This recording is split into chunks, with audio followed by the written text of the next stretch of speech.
আমার একদম গপুল বাবু আমার কিরাম সেজেছে দেখো, সাজুগুজু করেছে দেখো কিরাম হয়েছে, একটু কমেন্ট করে জানিও তোমরা। আমার বাবু সেজেছে একবারে রাজপুত্র হয়ে গেছে আমার বাবু এখন।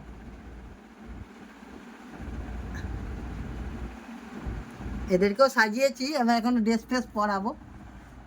এই যে এই একজন সেজেছে, এই একজন সেজে বসে আছে, এই একজন সেজে বসে আছে, এদেরকে সিংহাসনে বসাবো। এখন গোপালকে বসিয়ে সাজিয়ে নিয়েছি। দেখো ড্রেসটা কেমন হয়েছে একটু বলো, পছন্দ করে নিয়ে এসেছি আমার বাবুর জন্য।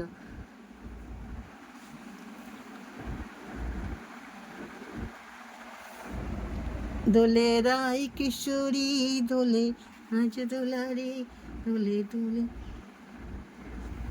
দোলো বউ, দেখো গো কেমন দুলছে দেখো।